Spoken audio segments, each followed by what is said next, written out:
With the Elder Scrolls Online, we're bringing two different groups of players together. We got the Elder Scrolls crowd, which is used to great games like Skyrim and Oblivion and Morrowind and the older games. And then we have the MMO crowd, which is used to all the great MMOs from the last 15 years. We're bringing them all together into one great game, and we're really excited to tell you about it.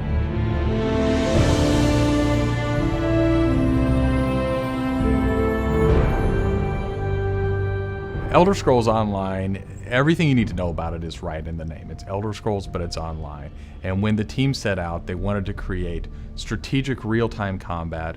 We wanted to create a lot of world immersion. We wanted to create a landscape that was rewarded exploration.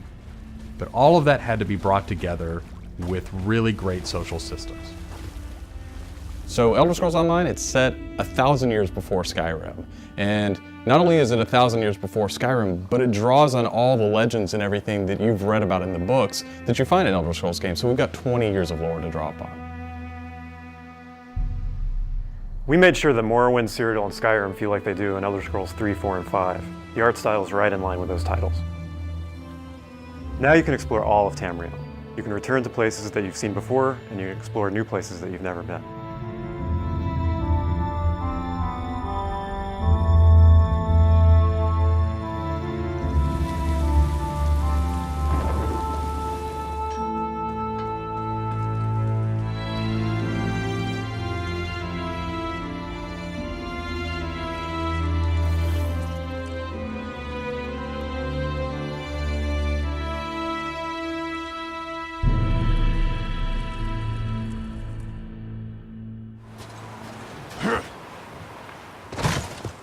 This is an Elder Scrolls combat system.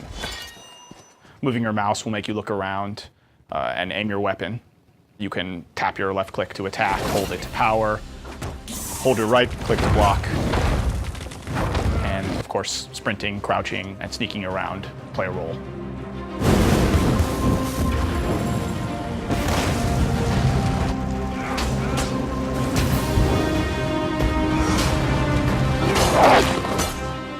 All of our characters are designed so that hundreds of them can be on screen at one time.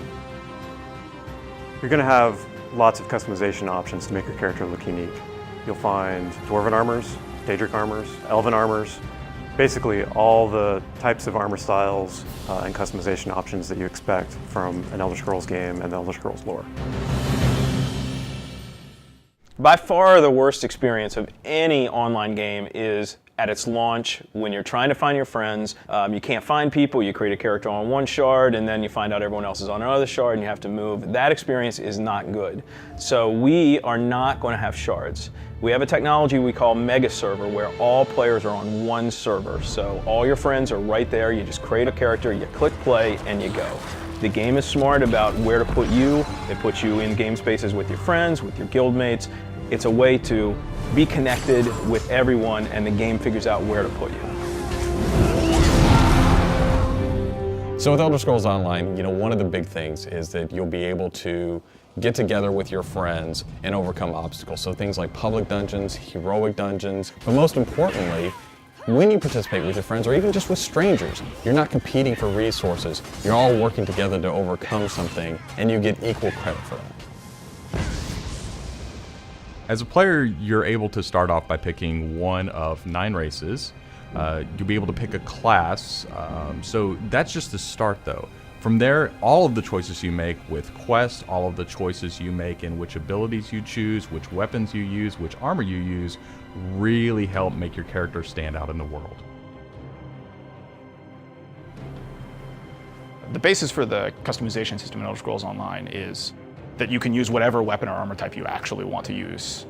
You can play as a heavy armor character who's a tank with bow, or you can play as a mage who uses a two-handed weapon, or you can play as a sneaky guy who runs around healing people. The combination that you selected out of what armor type you use, what weapon type you use, and what class you use really creates a unique character experience for you. one of the things you're going to be able to do that's going to make you stand out is you have perks. For instance, perks allow you to become a werewolf or a vampire, or maybe even have special pets.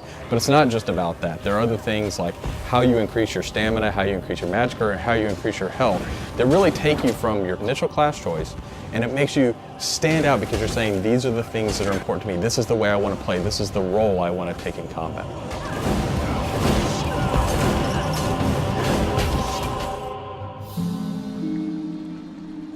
Questing in Elder Scrolls Online was built around a pretty simple concept, and that was that we wanted the player to explore.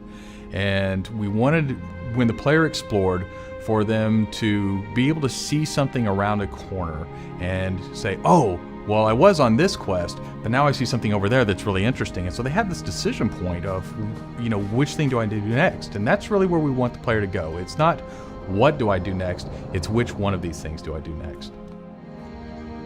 The way a player finds quests in our game is really through exploration. As they wander around the world, we have an on-screen compass, and that really points out the areas of opportunity or points of interest to the player. When the player finds a point of interest in the world, this is really where all of our story content is. And they're an opportunity for the player to make a change in the world. And a really good example of that is there's a werewolf invasion. When the player gets there, they fend off the werewolf invasion, they save the town, and every time you come back to that village, you'll be remembered and thanked by the villagers. The werewolves will be gone just like you would have in Oblivion as the hero of Clutch.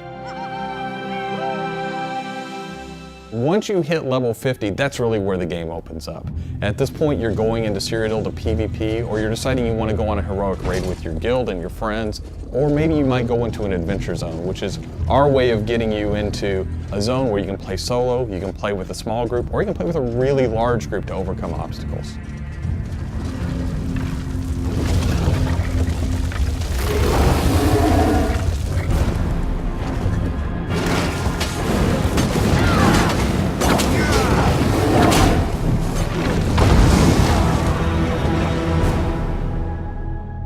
PvP in Elder Scrolls Online is focused around taking various structures in Cyrodiil. If you remember Cyrodiil from Oblivion, the space is very large, and that's a perfect setting for having three alliances fight each other. During this timeline, Imperial City is up for grabs, and there's no Emperor, so players are going to be fighting using trebuchets, catapults, all kinds of weaponry to take and hold keeps, structures, and resource fixtures around the keep to actually give the opportunity to crown one of themselves as an Emperor. It's really important to us that PvP isn't just a veteran game. It's got to be something that people can do from the very beginning, because you want to be comfortable in getting into this. So we make sure that everybody is on equal footing. So even at level 10, you can go into our PvP area and really have a great experience and a good time.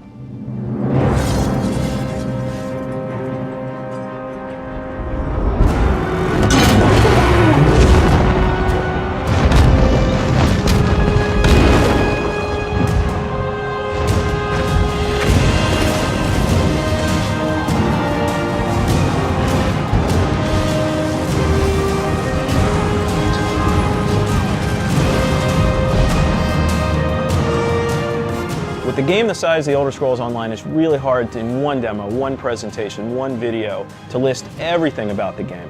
So what you've heard today are the basics. Over time, we're going to go into more depth in everything you've heard about today, and then all the other systems which we haven't talked about yet. All these elements are going to come together and make Elder Scrolls Online the next great online RPG.